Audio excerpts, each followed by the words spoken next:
Good evening, everyone. Let's take the prayer, please, so that we can begin. Master of all worlds, highest power, merciful parent of compassion, in your presence, eternal one, source of strength for us as you have been for our ancestors, we very humbly acknowledge you. What are we? What is our life? You have done such great kindness to us. Therefore, place our appeals before you, so that you may forgive and absolve us all our faults, faults and failings. That our faults never become barriers between us and you. And may it be your desire to prepare our hearts to feel awe and love for you. May you listen to these words of ours. May you open our encumbered hearts to the mysteries of your Torah. May this this study be a source of pleasure before your throne of glory, like sweet incense. May you shower down upon us the light of our soul's source, all the ways by which we define ourselves. May the sparks of your holy servants, through whom you have revealed these words to the world, shine and sparkle. May your merit, your ancestors' merit, and the merit of their Torah, their innocence and their holiness stand for us, so as to prevent us from stumbling when we study these words. In their merit, may our eyes be illumined by what we study. In the saying of the sweet finger of Israel, of my eyes that I might gaze into the words of your Torah. May the words of my mouth and the thoughts of my heart be acceptable to you, my rock and my redeemer. For it is the Eternal who grants wisdom. It is from his mouth that knowledge and understanding issue forth. Na na na na na na na na na. Na na na na na na na na na na. Na na na na na na na na. Na na na na na na. Na na na na na na na na. Na na na na na na. Na na na na na na na na. Na na na na na na na. Na na na na na na na. Na na na. Na na na na na na na.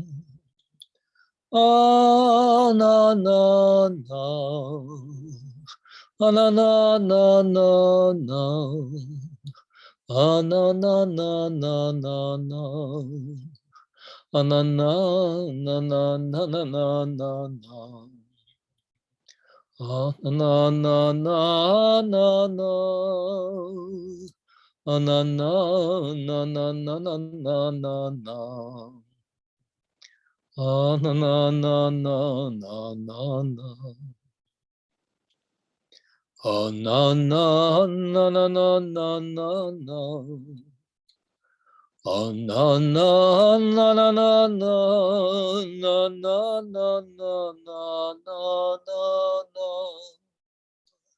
na. Na na na na na na na na.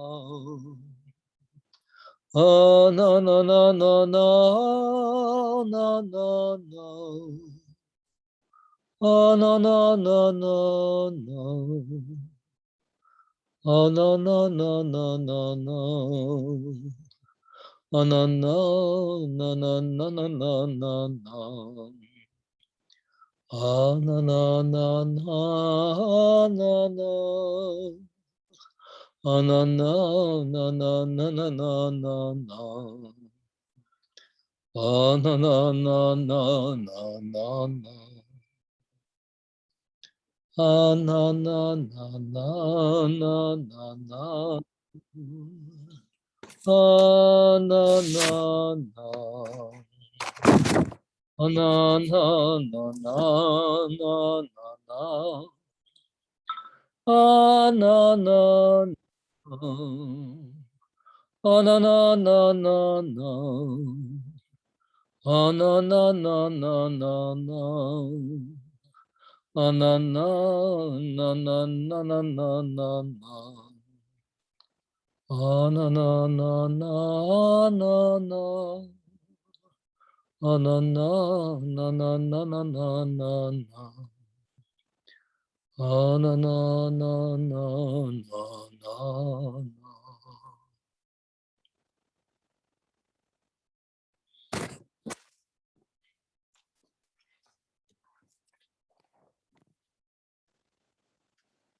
Good evening. We're at the bottom of page 371, I think.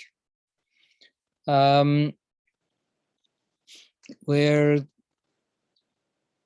in the story of the intrigues and the competition and the jostling back and forth between Rachel and Leah, with Jacob caught in the middle. And on the one hand, it's basically a real soap opera, melodrama kind of story. And on the other hand, we have the Zohar keeping on trying to put a whole divine drama in here as well. So the story of Reuven finding the mandrakes, bringing it to his mother Leah, Rachel asking for the mandrakes, they do a trade-off. Jacob gets to, Leah gets to invite Jacob into her tent that evening. And the Zohar insists this was all a kind of a machination, a manipulation on the part of God to make it possible for Yisachar to be born. Because Yisachar represents for the Zohar the person who is totally devoted to the Torah. And in order to create that personage, that kind of human type in the world, we ended up having to watch this whole game where people are thinking that they're getting some other kind of benefit or some other agenda is being fulfilled by the way that they push and pull each other. But the Zohar assures us that actually it was all for the purpose of getting Yisachar born, because otherwise it wouldn't have happened. Hard to actually understand that. But this is the Zohar's claim. And the Zohar is still working with this question. So what do we do with the elements of the story itself as it played out in the biblical narrative? So we're at the bottom of 371, the last two lines. I don't know, is there anybody around here that would like to? Oh, look at that. What a surprise. All right, Beryl, we'll give you a chance. At the bottom. Now, if you say these mandrakes opened Rachel's womb, not so. For it is written, God listened to her and opened her womb. The blessed Holy One and nothing else. Because although these mandrakes possess supernal power, that power does not extend to engendering children. After all, children depend on the flux of destiny and on no other power. Now, if you say they were created in vain, not so. For even in this matter, they help. For those hindered yet not barren, not doomed by destiny. Okay, so the Zohar's question is, maybe we should just read the story straightforwardly, the way we have it in the text. And Rachel is able to bribe Leah to give her these magical mandrakes. And Leah, we know Leah is fertile. We know that Leah can have children. So the fact that Yisachar is born from her union with Jacob is no big deal. Maybe the real big deal is that the mandrakes go to Rachel, and then guess what? she then has a son, Joseph, finally, after all these, anguish and years of waiting and humiliations for being barren. So she has a son. So let's just look at it straight and not go into these kinds of like convoluted, indirect explanations. So the Zohar says you can't say that. The mandrakes cannot get credit for Rachel's giving birth to Joseph, because the verse is very explicit so that we don't make that mistake. It says God heard her prayers, her desires to have a son, and he opened her womb. Her barren, closed up womb is finally opened by God, by the Holy Blessed One. So it's not the mandrakes. It's not the mandrakes. So that's the first, simple saying. You want to read the Torah, read the Torah for exactly what it says. God is behind all of this. So then the Zohar asks, well, what is the deal then with the mandrakes? What kind of power do the mandrakes have? So they make this kind of like vague, interesting claim. Although these mandrakes possess supernal power, that power does not extend to engendering children. So the Zohar's phrase, I don't know if I would have translated it possess supernal power. It's not, it's just a little subtle. That their power goes up high is sort of like literally what the Zohar says. So the Zohar is dealing again with how do we understand the worldly kinds of qualities that things have, that this herb cures a particular malady, and the mandrakes apparently do have some kind of either aphrodisiac or fertility powers, and of course those are not the same thing, but they're associated with this. How do we understand the fact that there are powers that God has endowed physical material reality with?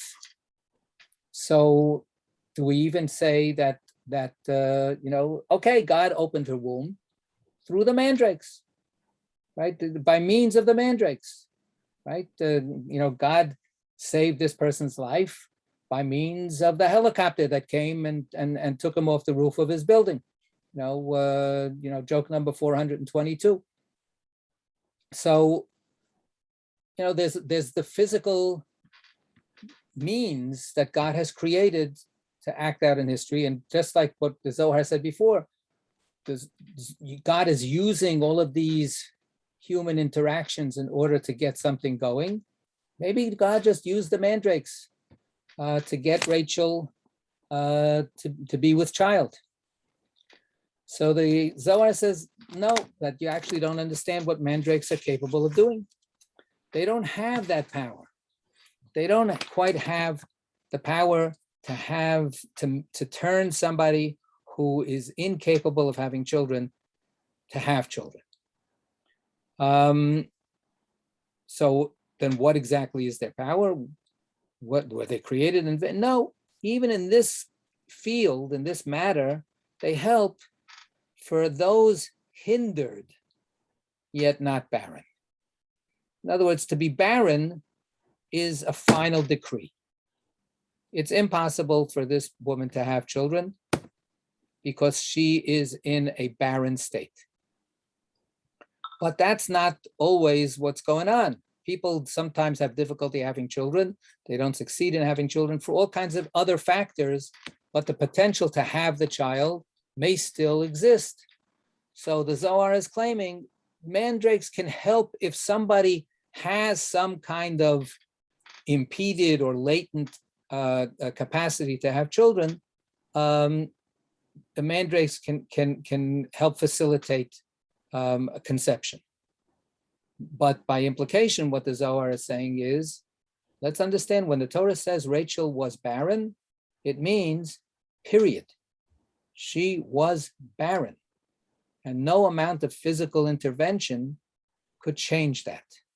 Only God could change that. Right? So that's the bottom line here. But let's look at note 425. What does this mean? All children depend on the flux of destiny. Right? So what is that? We'll get the word in the note, right? Mazala, right? In Hebrew and Yiddish and even English, mazel. Right? So let's read that note, 425. Children depend on the flux of destiny. Rabbi said, life, children, and sustenance do not depend on merit, but on mazala, destiny. Right, it's an Italian cheese. So so he translates that as destiny, and we're going to get to the extensive note in a second. But the word mazala is the Aramaic for mazel, mazal, like mazal tov, right? And mazal tov, which means good luck or congratulations, literally means a good constellation, as we're going to see in a second. So an auspicious time. We also say, right, b'sha'a tova, let it all happen in a good time, in the right moment, in an auspicious time. So this has to do, if you want to call it destiny, but also this is about the constellations up in the sky, right? Like, Mazal Dagim is Pisces, right? Pisces is the fish, right? So, right, Mazal Dagim is the constellation of fish, right? So, Mazal Shore, right, is Taurus, right? So it's all of these different kinds of, arrangements of stars that are understood to have some kind of influence on life. So the rabbis had this concept as well.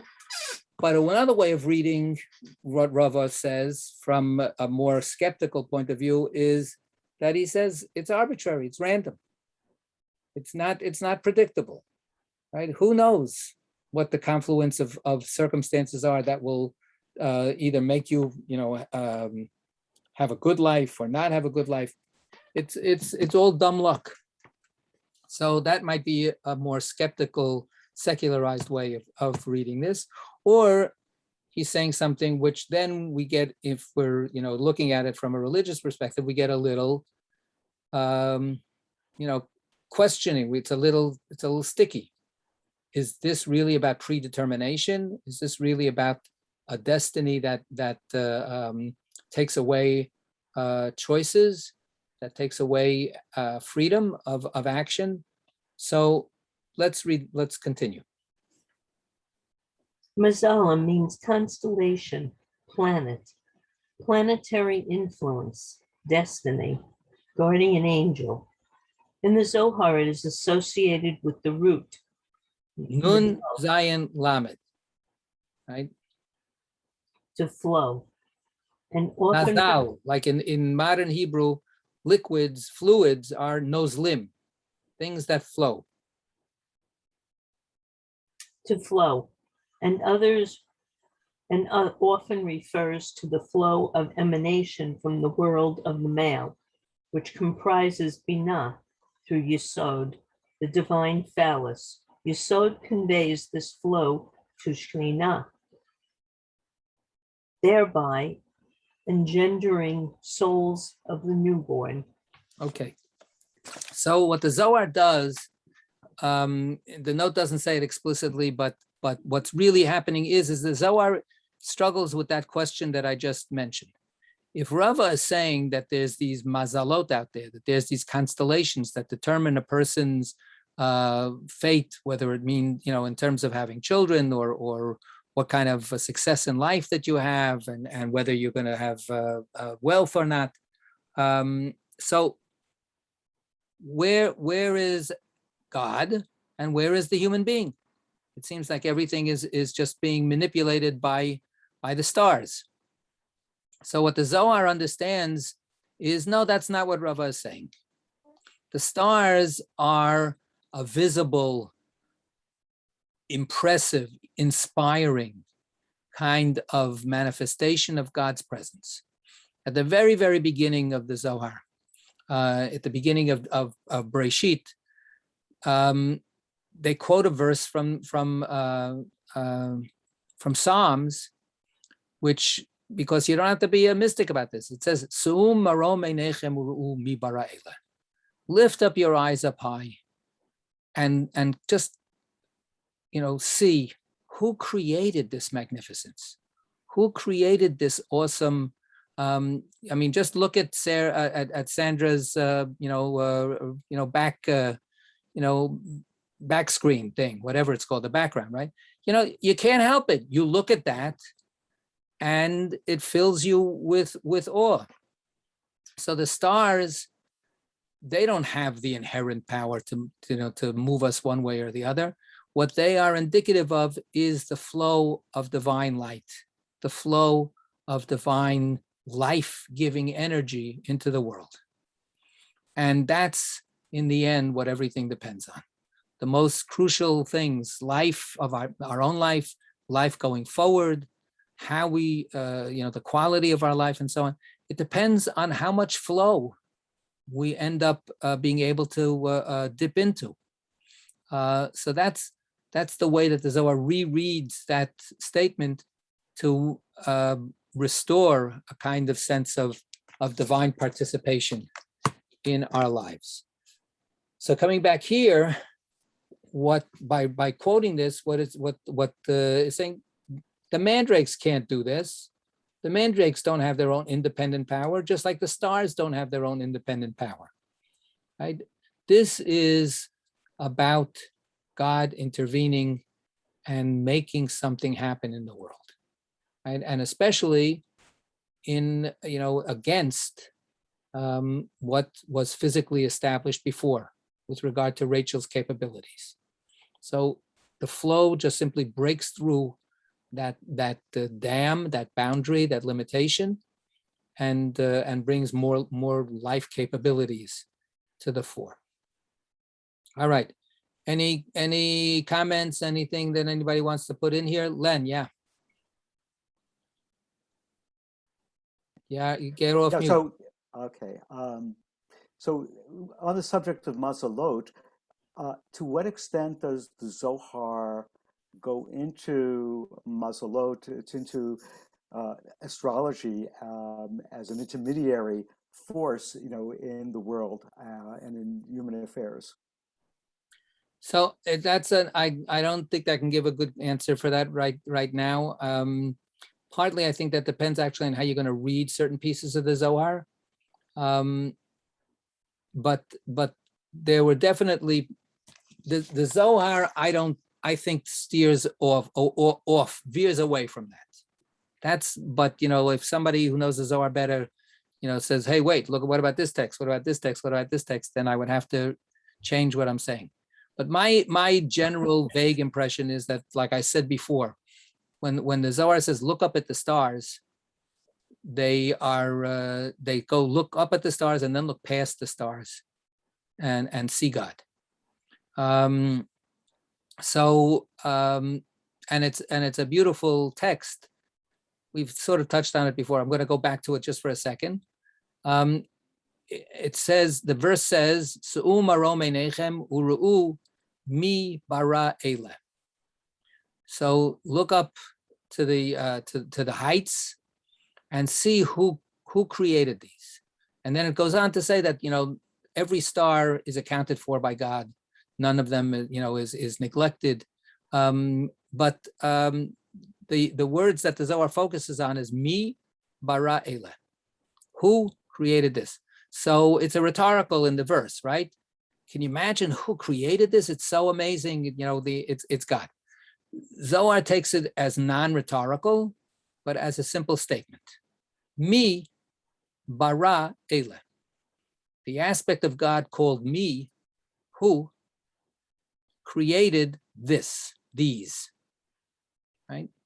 and they see it as analogous to what we had not a minute ago, but in the text, last week or whenever we looked at it. The idea of the mysterious God, just like who, third person God, the mysterious God that we can't really feel is in direct connection with us, but we sense that there is this transcendent, ever more infinite expanse of godliness beyond what we can even apprehend. So that's also the me. Me is the question, who how did we get here? Who is doing this, without being able to give a definitive label or an answer. It's sensing the mystery of God without reducing God to any particular name. Who? And it's a funny coincidence, right? Me is who, in English. So that's really a coincidence. That really is a coincidence. But the point is, an Eila is thisness. Eila is really what we can grasp, and that's of course everything that we can grasp. And then the Zohar says, take the letters me and Eila, put them together. What do you get? Elohim. Right. So the apprehensible, graspable aspect of God and the incomprehensible, ungraspable part of God together, that's God. That's all. That is God. It's not one or the other. It's really both together. So that's, in short, what the Zohar is saying before. And it's in the context, like I say, of looking up at the sky at the stars. I think that really is more basically where the Zohar goes with that kind of stuff. But somebody like Ibn Ezra, for instance, Ibn Ezra is a solidly confirmed astrologist. He really, somehow or other works with astrology within his traditional Judaism. I never got it, but he did. The Ramban, also Nachmanides, has written several books on astrology as well. So yeah, so that's where you get this kind of like, what can I say, this fuzzy boundary. What does that mean when they talk about astrology in that way? How spiritualized an astrology is it? Is it, code for something beyond that? I don't know, because I don't understand. So what can I say? Yeah. Reb, so do they use the same framework that you were presenting, that the stars in this way, astrology is God working through those systems in a sense? Or is it more independent of that? Or is that the fuzziness that you're really talking about? That's what I can't be more clear than that, because when it says God, I mean, when we just read this whole, story with God manipulating, Rachel and Leah, where is the determinism exactly? Where is, and where does it end up slipping off into what's completely not intended? But, how does God, I don't know. The truth is, I don't know how it works. And the truth is, I think nobody knows how it works. And when people think that they know how it works, they're kidding themselves. And the paradox is deeply embedded within our tradition. Hakol bidei shamayim chutz miyirat shamayim. God controls everything except for the awe of heaven that a human being is supposed to have. So God controls everything, and yet God can't control us. So how do you bridge that? Is God controlling Rachel and Leah when God, does this, watches this dance that's going on between them? How, but he has no capacity to control human beings, right? Free will, it's the ancient problem, and nobody's been in my poor involvement with this, I've never found, oh, now I get it. Oh, Gersonides finally nailed it. I got it. Okay. I don't know. What can I say? All right. So back to here. 372 after the break, Leah. Leah went out to meet him and said, "You are to come to me, for I have surely hired you." Yisachor Scharticha. And that's of course Yisachar's name comes up after this. But this is right after she makes the deal with the mandrakes, and she gives the mandrakes to Rachel, and Rachel then, passes on her. It's her night. It's her turn to have Jacob, and she goes, "Okay, forget it. I relinquish my turn to you." So Leah goes out to Jacob and says, "You're mine tonight. Right? You're mine. I've bought you." Right? Which sounds very, like he's for hire. He's a sex worker or something like that. So the Zohar comments. This statement is impudent, so it seems, but not really so. Rather, from here we learn of Leah's modesty. For she did not speak in the presence of her sister, but instead she set out and told him secretly, informing him that he belonged to Rachel, as is written, "For I have surely hired you. I have obtained permission from Rachel." To prevent Rachel's distress, she told him outside, not in the house. Keep going. Further, the opening of Leah's tent faced the road, and she brought Jacob in through this opening before he could enter Rachel's tent. Why? Because she didn't say a word in Rachel's presence, speaking impudently before her sister. Further, Leah thought, if Jacob enters Rachel's tent, it would not be right to take him out, so she intercepted him outside. Why all this? Because Holy Spirit roused within her, and she knew that all these supernal tribes, all holy, would issue from her. So out of love for the Blessed Holy One, she acted impulsively, assigning them names in the mystery of wisdom. Okay. So first of all, we have a little bit of a turnaround, right? After talking of, in terms of how God operates in the world, the mystery of God's interaction with the material world, and all of the questions that we have and the vagueness that I can't help to clarify. The Zohar does a little bit of a veering off, and now the Zohar is talking ethics. Right? The Zohar is talking about how do you talk? Let's say that all of this was engineered by God, and that this was all for the sake of having this wonderful, paragon of Torah devotion be born. It had to be engineered this way.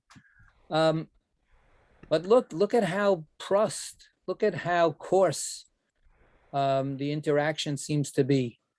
This is Leah. Leah is going to be, after all, this supernal mother who's going to give birth to this pure devotee of Torah. And this is the way she talks to her husband. Feh. No, it's as it said, what did they say? It's impudent, it's chutzpah. And it's just such a kind of a low level way of doing doing this. So the Zohar tries to get out of it. So what kinds of things is the Zohar saying? How does the Zohar reframe how we should look at what she was doing? What are the positive elements to what she's doing, rather than simply saying, "Oh, look at how she's, so she's, it's like such street talk." What does the Zohar say? No, we have to appreciate some other parts here. Craig. Yeah, she's trying to spare Rachel's feelings. Right. So when we first read the statement, it sounds like she's being too blunt as she's talking to Jacob. Right. She's rendering Jacob into a stud for hire, and she says that in that kind of way. Ooh, And then the Zohar says, actually, let's see what she's actually made a tremendous effort to do some really important ethical acts. So the first part of it is Leah went out to meet him, which part of the Zohar's initial question, we're not this sensitive, but for traditional societies, it's so brazen. The woman is not supposed to do that. Later on, we'll have a biblical story, the tragedy of Dinah, and Dinah goes out to see what's going on in the world, and the traditional readings are, see what happens when women don't know their place. It's like blaming the victim kind of thing. It's ugly, it's terrible, but let's appreciate that's part of what is coming out here, where the Zohar is squirming. How could Leah be such a hussy? How could she be so brazen in this world to go out like that, and then to say what she said to Jacob? So the first part that they have to answer is the going out itself, and they explain to us going out here is not some kind of like, promiscuous, loose kind of behavior. She's not flaunting. On the contrary, she's actually being very careful and very modest, because she has to prevent some real serious hurt that could happen. If she waits like a good little girl back in her tent, she has to stay in her tent and then wait for things to happen. Well, what would have happened? What would have happened if she would have waited? Jacob would have gone to Rachel. And then what? Then she would have had to get him out of Rachel's tent, or she would have had to depend on Rachel to come clean and send him, nope, not tonight, Yeah, exactly. So there would have been this really difficult situation, and there would be a tremendous onus on Rachel to, confront Jacob and go through this whole thing, right? So Leah is saying, I don't want my sister to have to be put in that position. I don't want my sister even to hear what I'm saying. So I have to go out, right? I have to prevent that encounter between Jacob and Rachel, because if I don't go out there, he's gonna go right into her tent. The opening, the door is right there, and he knows exactly what's expected of him. So I have to cut this off at the pass, literally. So what looks like something that's very chutzpahdik is actually very thought through in a very sensitive way to spare her sister's feelings. Yeah, Jen, you wanted to say something.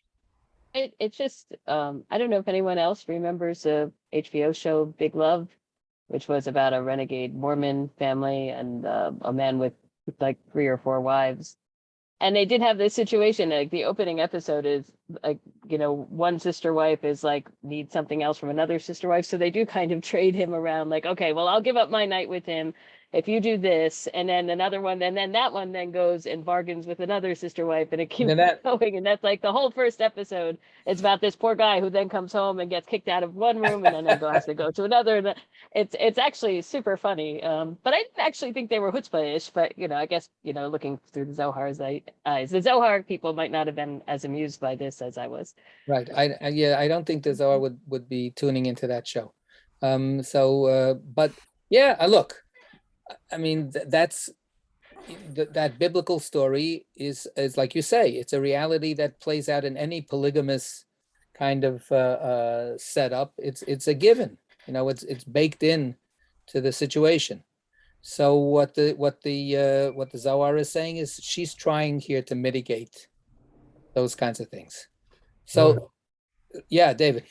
This rendition, this thinking through of what happened and why is not explicitly in the Torah, right? I mean, this is really midrash. This is the rabbis. Absolutely. What's in the Torah is the italicized, quotes from the verses. Right. Absolutely.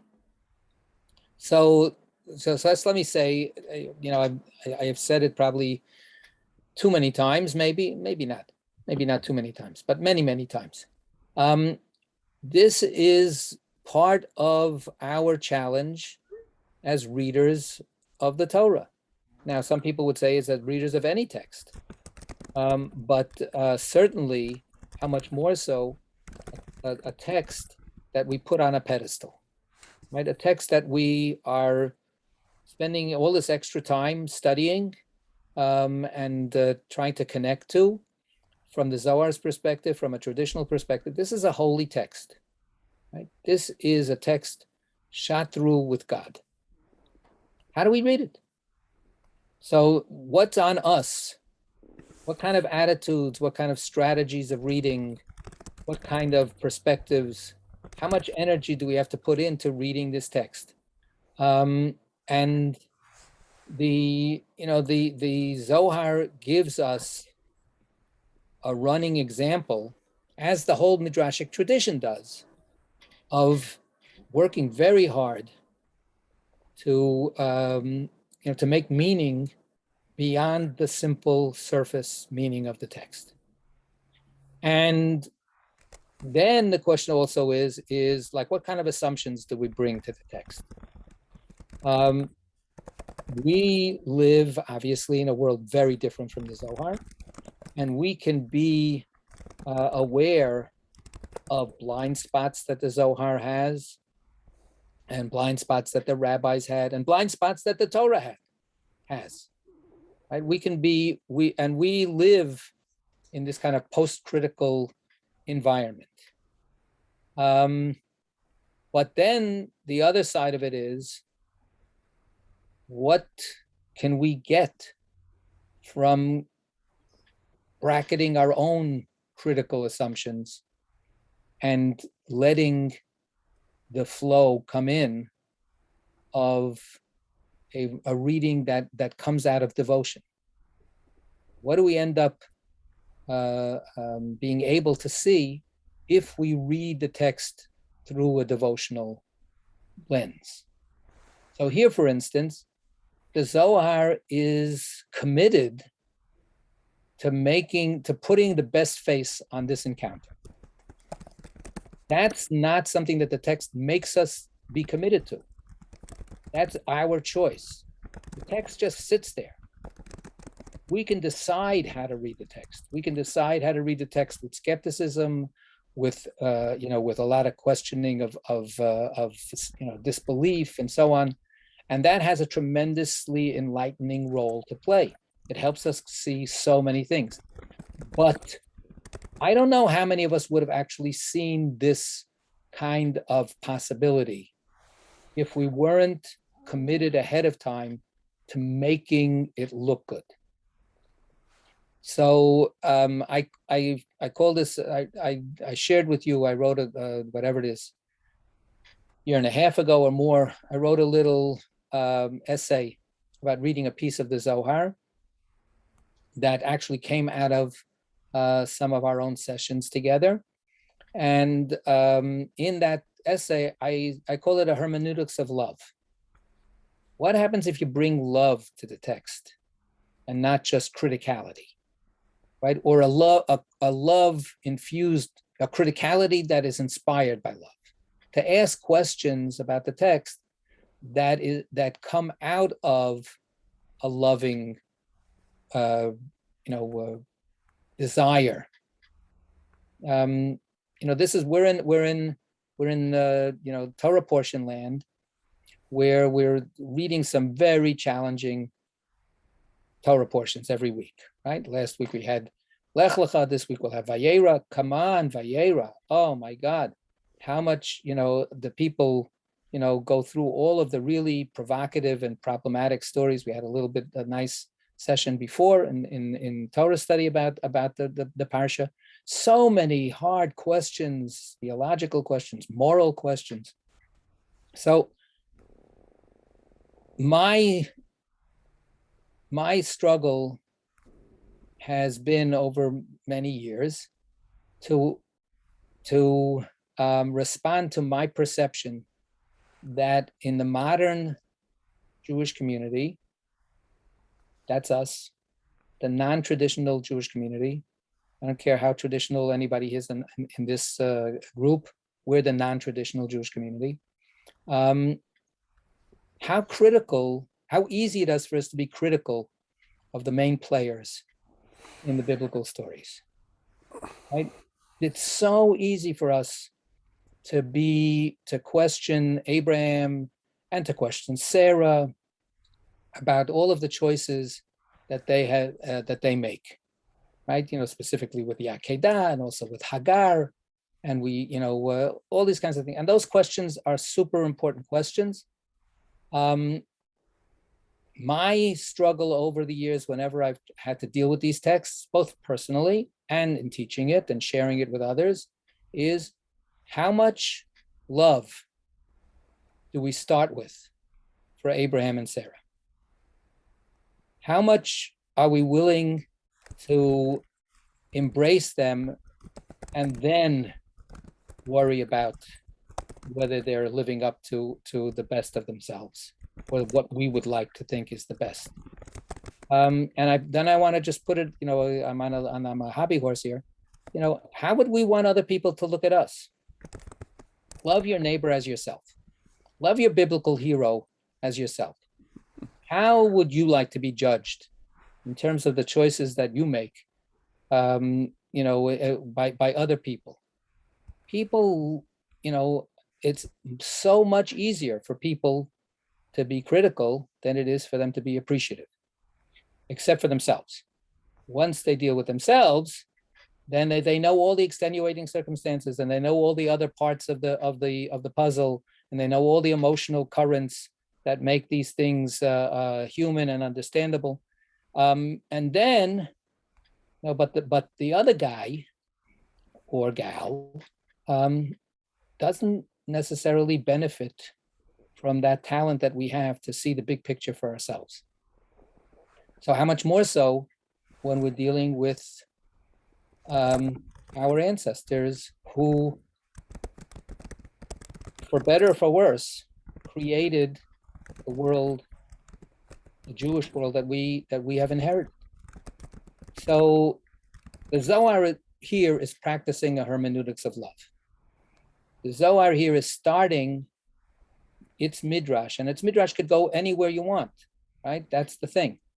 It's choosing a midrash of love. It's choosing to say, somehow or other, we have to understand the good parts of what's going on here with Leah. And that's where, and I think that it ends up opening our eyes, not in some kind of like twisted, absurd way. There's a certain amount of midrash that just doesn't make any sense to us. But I think in this particular case, it just opens up a lot more of the human experience by doing that. So that's my speech. Okay, David. I guess it has to be said, because if it were not said, the midrash, then we might think all the worse about Leah.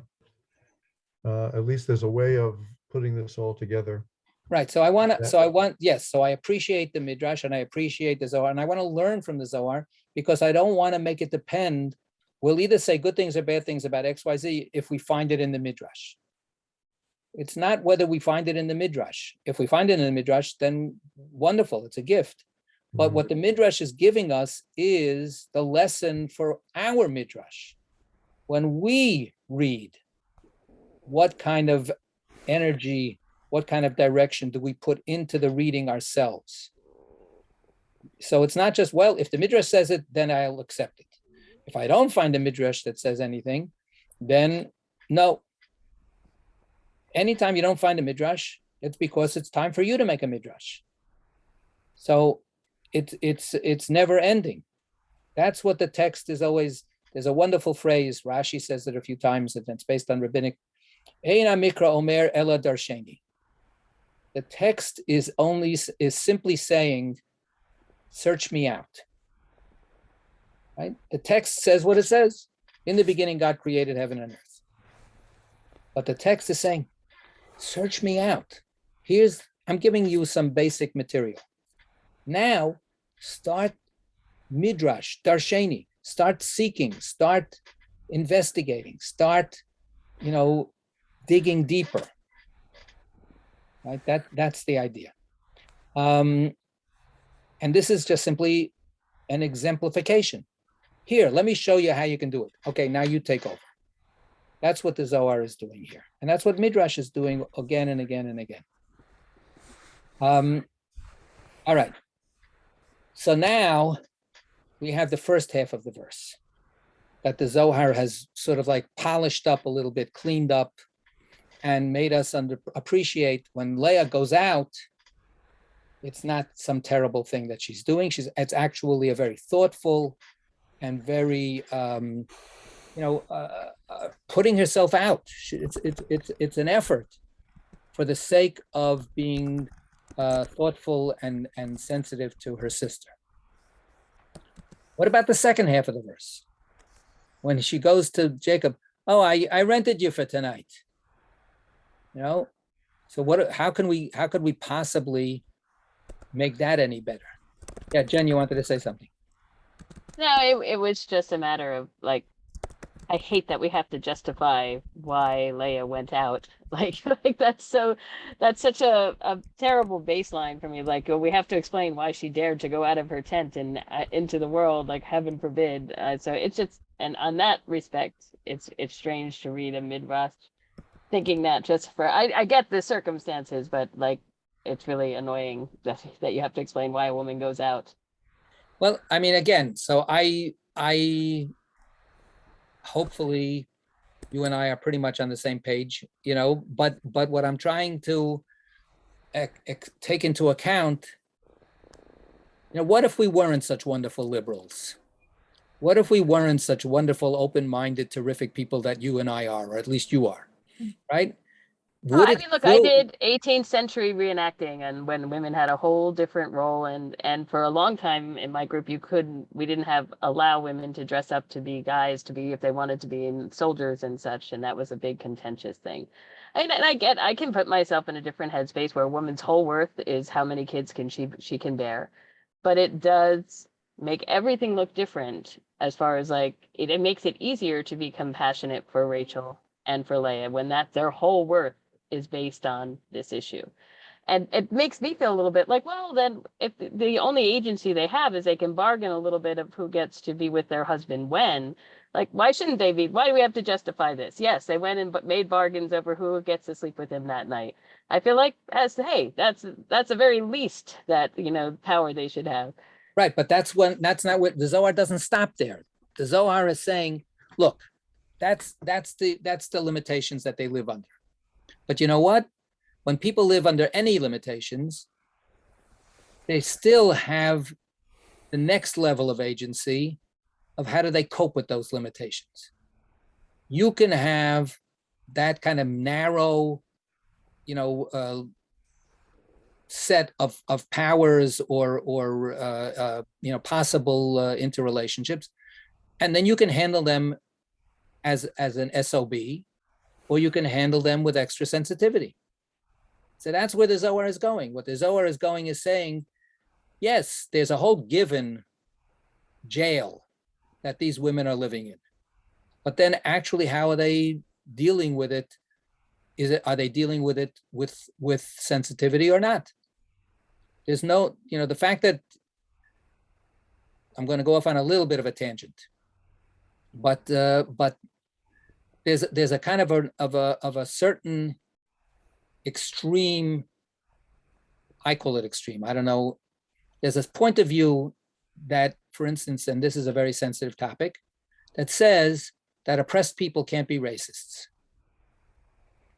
because they suffer so terribly from racism themselves that calling anybody that has a reaction, who's an oppressed person, that has a reaction that sounds racist, you have no right to say that. There is no racism in the oppressed community. I don't buy that. I think that racism is horrific, and the white, hegemonic culture is guilty of terrible, terrible, terrible crimes. But nevertheless, a couple of years ago, when a person from the NAACP started, saying things that I felt were anti-Semitic, I felt that I had to get up and say, I'm sorry, you don't have a right to say that. That's racism. I'm with you completely to fight everything that you're suffering from, but it's not okay for you to handle it by being, mean yourself. So that's like all the way out there, I know, but that's part of what I'm saying. When we are in these cages that hurt and that constrain us and that limit us in terrible ways, there is still the challenge that each of us has of what soul powers do we bring to bear. And that could be in many different ways. It could be with rage, and it can be with, with outlandish kind of stuff as part of but in the end, it's still, the question is still going to be, is there a love your neighbor as yourself element here? Yeah. So I know we're not talking about race here, but I had to make one comment, David. Sure. And I think I put myself out there, so you go did. ahead. So and because I hear this often, and it's kind of a misinterpretation of the argument, which is that you need power to be a racist, right? And if you're oppressed, now that's not to say there's no. I don't agree. No. You have to enact it somehow, and you have to have power. So my point is that it's to bring power back into the conversation as opposed to an individual act. And it's to understand systems and the ability to create boxes in which you put people, right? Now you can do that all yourself, right? By having all kinds of images about someone else and who they are and what they're not and what their limitations because of whatever qualities you want. But when we're talking, the point of that term, understanding it, is to understand that we're not talking about an individual acting alone. We're talking about systems and structure. So I just want to make that. I think it's a little bit of a different argument than what you were making. So are you saying that you need power to be an effective racist, to actually make No, people you have less to miserable? No, because in order to do that, you have to be able to have agency and act. Well, yeah, that's what I'm saying. So to be an effective racist, to actually be able to keep people down, you have to have power. I would agree with that. Again, I think the emphasis is to help us understand the structural dimension of this, which we really want to move away from and see this as an individual act of ugliness, right? And I think it's really important to not let that go. That was just one thing. Go ahead.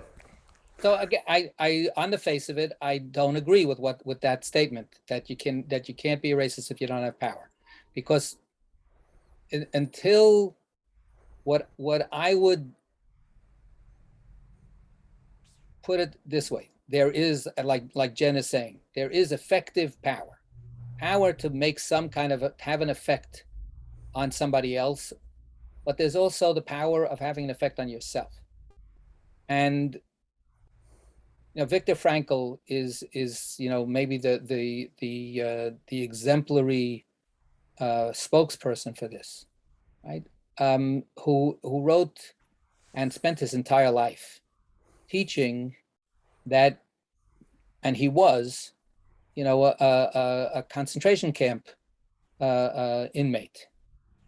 So, it's hard to conceive of people with less power than that. And he spoke about, what does that do to your soul? Does it fill your soul with hate? Does it fill your soul with loss of hope? Does it fill your soul with rejecting the world? Or is there some power that you still retain to hold on to yourself and to hold on to some expectation of goodness from yourself? So that's putting it very simply and superficially, but that's racism to me. Is, yes, all of the things that you're saying I buy, and I in my tiny little, probably ineffective way, I try to be supportive of taking down that system, and I recognize the horror of that system and the power of that system. But I also believe that each and every human being, until such time as the system completely crushes them forever, is challenged not to let the system turn them into a racist. I believe that the system can turn the oppressed into racists. I believe that the difficulties of life make each human being challenged with how they respond to those difficulties, and without expectations. I'm a very entitled, easy living person, but there are tiny little differences that you can make in the way you look at things, or the way you speak, or the way you treat another person. It's like saying, if you're, I mean, I don't want to go into examples, because every example is difficult, but that's what I'm claiming. What I'm claiming is that in the end, we still have that little spark until it's destroyed. And if it's destroyed, it's a terrible tragedy, and it's a crime. And that's every hateful system is invested in doing that. Every hateful system is invested in killing your soul. And until such time as your soul is killed, as long as it's alive, it has some power and the responsibility to use that power in a good way. That's what I'm claiming. And to just take everybody, who does terrible things when they're oppressed off the hook is not, to me, it's not helpful. And I can understand why it can be used as a deflection. I can't stand, what about, what about? That's all garbage. But at least in the safe confines of a Torah discussion, we can sort of ask those questions, where we can ask that question of Leah. One more comment. So, which kind of is a good segue back to your point. I was at a concert the other week, and the singer said something that really hit me, and I couldn't get why it was so powerful. It was pretty simple, but it reminded me of Tzedek Tzedek Tir Dof, right? She said, pursue gentleness. And I think that's getting back to your point.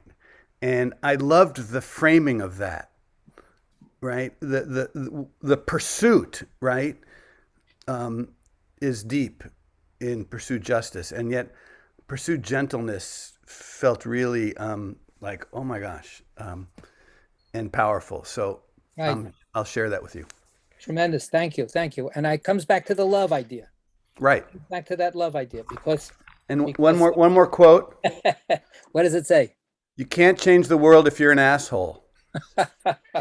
I was at a bookstore a few weeks ago, and this was out there, and I just loved it. So there you go. Yeah, I don't think it's true either. Rich. Yeah, it's not. Yeah. So LBJ was an asshole. So just, in terms of stuff we've had in this class many times, words are power. Your gaze is power. Your gaze is power. The story of Rashbi in the cave. Your gaze is power. Doesn't, everybody has power. Right. So again, I think that's true, but to Seth's point, there's something a little squirmy-ish about saying that, because then it sounds like you're evening the playing field, right? The Koch brothers have power, and you, poor starving person with your gaze, you have power too. So it's all equal. It's not equal. It's absolutely not. So No, but it's not absent. It may not be equal, but it's not absent. Right. No, so I appreciate what you're saying, and I do agree with what you're saying. I'm just saying the dangers are in this back and forth. Can we hold on to more than one little glimmer of truth or reality at the same time? We tend to be very bad jugglers. We tend to be, to glom onto one thing and drop everything else. Anyway, so yes, let's in the last moments for tonight. So Leah is this person who's in a cage. She's stuck in what we see as a pretty undesirable kind of situation. And what the Zohar is saying is that despite that all of that, and maybe the Zohar is not completely conscious of it the way we are. But the Zohar is is to make that effort, like I say, is important. The Zohar says, and look at what a mensch she is. Look at what a mensch she is in this very, very fraught situation. So I want to just come back now to the details. So is she a mensch when she says to Jacob, I've rented you for the night? So how does the Zohar try to soften that or sweeten that part of the verse? We read it. So let's just appreciate whether it's successful or not is not important for me right now. We can look at that afterwards. But first, let's see, what did they say?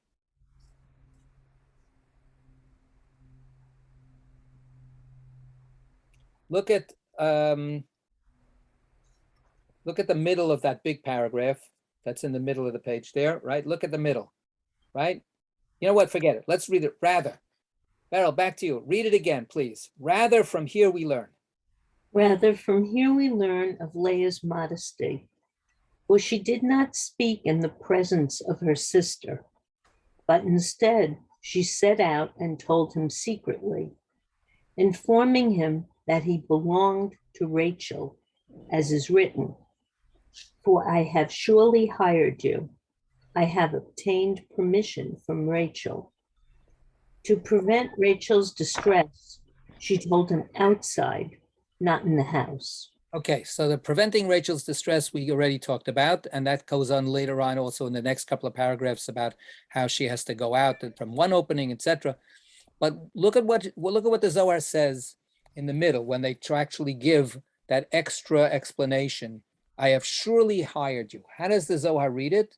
Informing him that he belonged to Rachel, right? So we first read it, I first read it as, oh, you're up for grabs, and you went to the highest bidder, that's me, I rented you for tonight, right? You're all mine. And instead the Zohar turns it on its head. And the Zohar says, I only have you temporarily. I only have you in this contingency. I know that you're really Rachel's. I know that. And I accept that that's the case. Rachel is not being betrayed here. She has given me permission, right? That's what this, so I have obtained permission from Rachel. So this is really, this is tough stuff. This is complicated, right? But the situation is not going to go away. The Zohar cannot make that biblical situation, just smooth and easy. But what the Zohar is reading into Leah's feelings and communication is a kind of and look, everybody knows this. Everybody knows Jacob loves Rachel more or only vis-a-vis Leah. Does he have any feelings for her? That's always one of the big mysteries. But Leah gets it. And Jacob knows it. And Rachel knows it. And then the question is, so what do you do about it? Right? How do you deal with it? How do you speak about it? So the words in and of themselves sound raw. They sound a little coarse and rough. And the Zohar insists on reading the words in this kind of like sweetened up and more compassionate and in a certain sense tragic way, right? It's Leah saying, I get it, but we have our roles to play here. And guess what? Tonight, it's my turn. Right? So in Seth's words, she is pursuing kindness. Yeah. And what I'm trying to say is, and the Zohar is pursuing kindness by pushing to read these words in a way that aren't obvious. Right? The Zohar is saying, I'm going to see this person and understand this person in the best possible light that I can invent. And the Zohar has a pretty good power of invention. And we all have pretty good powers of invention. Sometimes we just use it really in a crappy way. And here's what I'm holding up. I'm holding up that the Zohar is putting all its effort into treating this fictional character with a tremendous amount of understanding and compassion, and endowing that person, therefore, with a dignity. And what's the dignity? The dignity is how much she's treating everybody else with dignity. That's what's giving her the dignity. Right? So hold on. What does it say here? She said, pursue gentleness. Okay. I like that more because it feels like more of an active verb. Pursue. Pursue gentleness, not kindness. Gentleness. Gentleness. Gentleness. Gentleness is more active than kindness. It feels that kindness, you can be kind without acting. Okay. Whatever. Gentle feels like a touch, right? Mm-hmm. You can be cruel to be kind. Right. Well, I don't know. Can you be harsh to be gentle or whatever? I don't know what the, I don't know. Okay, I think so. All right, we still have the last few lines to understand in a little more. So let's read it one more time, right? Why all this? Why all this? And here's where the Zohar now comes back after talking in very human, interpersonal, ethical realms. Now the Zohar says, and what's this all about actually? So now the Zohar, brings good old religion back into the picture. Okay, what does it say? Beryl, one more time, please. The last paragraph. You want me to start at rather again? Why all this? I have no idea. 372, last paragraph on 372. Oh, okay. Why all this? Because Holy Spirit roused within her, and she knew that all these supernal tribes, all holy, would issue from her. So out of love for the Blessed Holy One, she acted impulsively, assigning them names in the mystery of wisdom. Okay. So this is a kind of like a coda. And for the Zohar, it's very important. Where the Zohar says, you're talking about love. What's the father of all love? Is love of God. So she is infused with that love of God, and that's why she knows that all of this is so important. That's why she knows that she has a job to do, and that she will need to have these children, all of which, her children, will be in some way the filling out in human form of the divine fullness, right? She has those 6 children, which are the 6 directions and aspects of all of God's powers in this world. She knows she has to do it, and she wants to do it. So she pushes herself. She pushes herself to do it. I want to combine that with what I was saying before. Too many times, what we see in the world is that people that are infused with some kind of what they consider divine love, their impulsivity ends up wreaking havoc with the world. Their impulsivity ends up destroying worlds, destroying people, stepping all over good people, innocent people, in the name of God, in the name of a God who is holy, in the name of a God who has chosen, a particular group. What if we're hitting some kind of truth at all in what we just read about Leah, then what I want to suggest is that's the impulse. The impulsivity is, look at how sensitive she forced herself to be. So can love of God actually help us in Seth's report? Can it help us pursue gentleness? Here she's inspired. She's aroused by God to act like a mensch. That would be great. If we could point to religious communities that are so, inspired to act like a mensch, then the messianic reality would be in the offing. Unfortunately, it's too rare. It's too rare. So let's hopefully take this to heart. Okay. Thank you. Yasher koach. Good night. Koach all. Stay safe, everybody. Night.